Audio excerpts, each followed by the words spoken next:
Good morning and welcome to Face the Nation. We've got a lot to get to today, and we will begin with Vice President Mike Pence. Mr. Vice President, good to see you. Good morning. Morning, Margaret. A lot to talk to you about on Iran, but first I want to ask you about the president's announcement this morning that he has decided to delay the roundup of migrants. Why did the president announce this law enforcement operation? Well, first, let's recognize we have a crisis on our southern border. We are on track this year to have more than 1 million people come across our border. And for the first time ever, the vast majority are families that are bringing children with them to exploit what we understand are loopholes in our asylum laws. I mean, if people come across our border, make a claim of asylum, we can detain them for only 20 days, and then they're released into the United States. The truth is 90% of those claims are denied, and the vast majority, but the vast majority never show up for their hearing, a year, 18 months down the road. So the president is doing his job. We both took an oath to faithfully execute the laws of this country. He set into motion an internal enforcement effort to remove people who've been given due process of law, who've been adjudicated through a court order, ordered to be deported. But the president, talking with Speaker Pelosi and other Democrats, made the decision to delay 2 weeks and to call on the Congress once again to close the loopholes that human traffickers are using. Is that going to happen in 2 weeks? Families. You expect Congress to pass that in 2 weeks? Honestly, the president, I believe it could happen in 15 minutes. If Democrats in Congress will simply step up and agree to close the loopholes that we know human traffickers are using to exploit vulnerable families, add to that more humanitarian assistance on this overwhelmed system, and we can solve the crisis. You've lost the element of surprise because he announced the law enforcement operation, and that's why many are saying this is purely for political reasons that the president would announce rounding up of migrants. Everyone that the president said that we're going to identify and arrest and deport have already gone through the legal process. But that being said, it's just essential that Congress step up. I mean, the president declared a national emergency. We're already building the wall on the southern border. We'll have 400 miles built by the end of next year.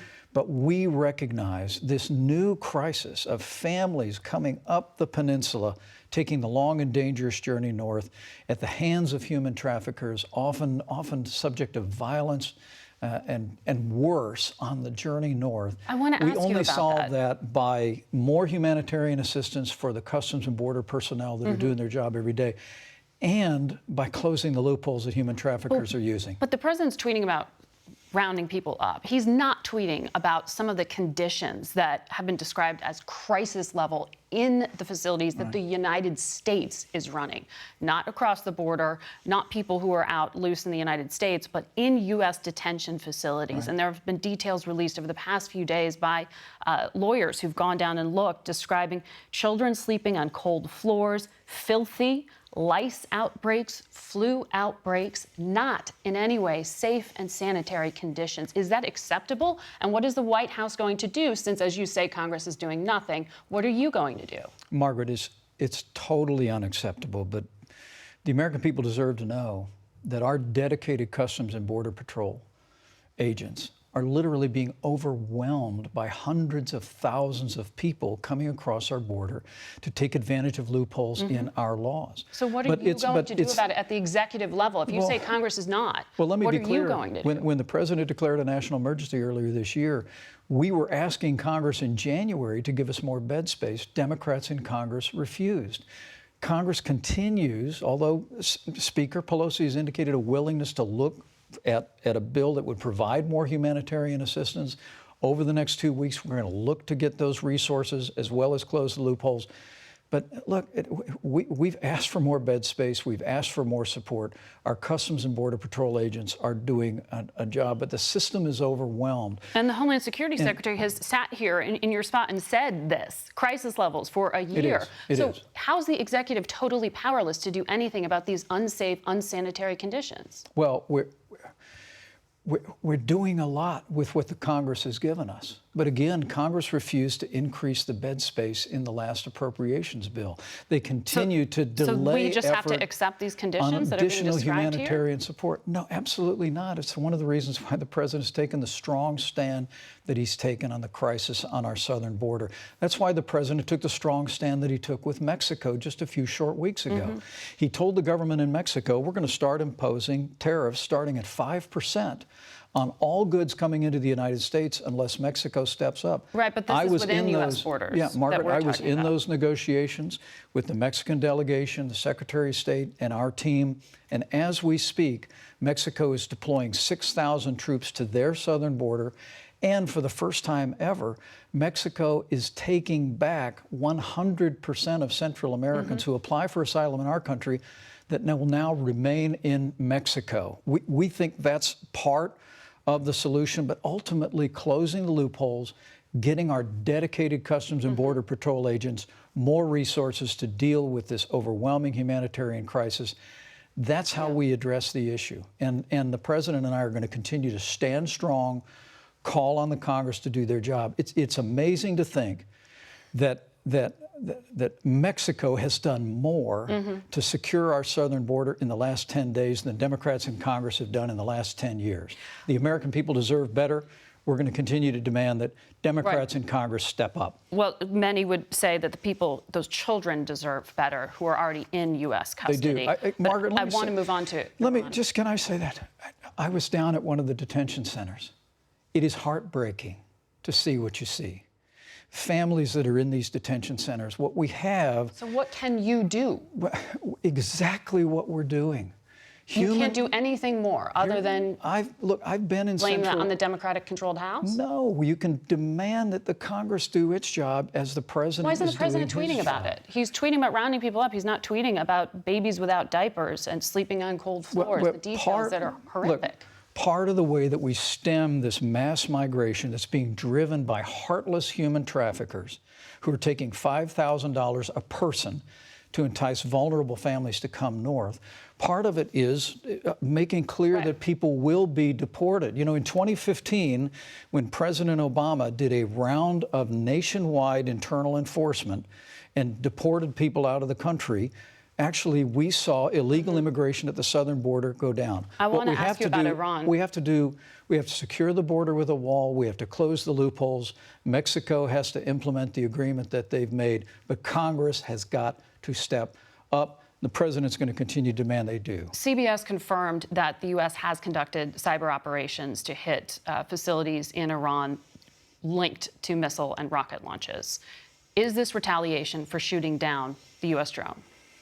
Well, Margaret, as you know, we never comment on covert operations. Has there been any retaliation for shooting down the U.S. drone? Well, as I said, I can't speak to that. What I can tell you is that as of tomorrow, we expect the president to announce an additional round of sanctions in response to Iran's downing of an American unmanned vehicle, as well as in a very real sense in the wake of what was clearly Iran's action in attacking two tankers in the Straits. But look, what the president did on Thursday was listen to all of his advisors, but at the end of the day, the president concluded that seeing the potential of 150 people killed in an American airstrike when an unmanned American vehicle had been downed in airspace was not a proportional response.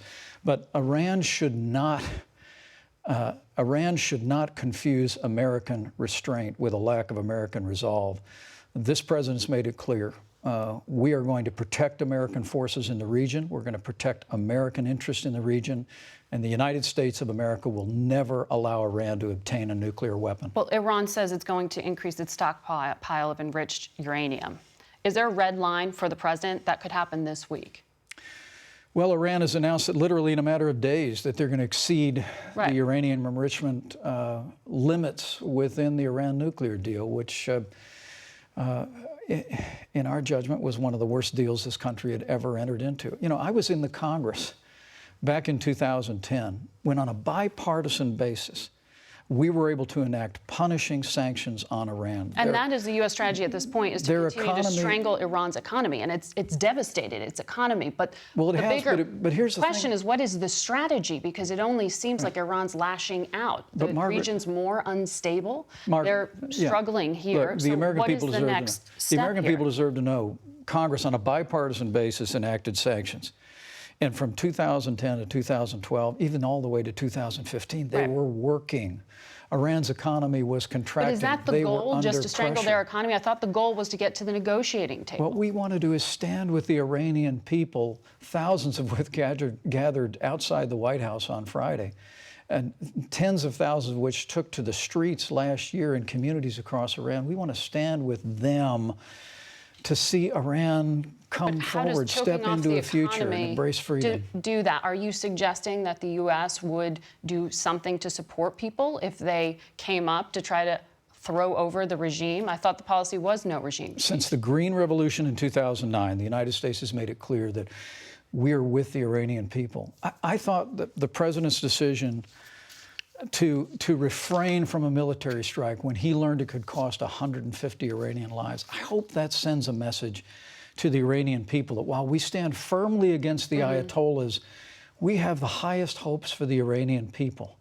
But it's time for Iran to recognize that the United States of America will never allow them to obtain a nuclear weapon. That would be a threat to our country, a threat to our cherished ally Israel, and a threat to the world. But if Iran is willing to abandon their nuclear ambitions and end this reign of terror of 40, well, they've said it. I want to ask you about North Korea. But for 40 years, they've propagated terror. They're the leading state sponsor of terror in the world.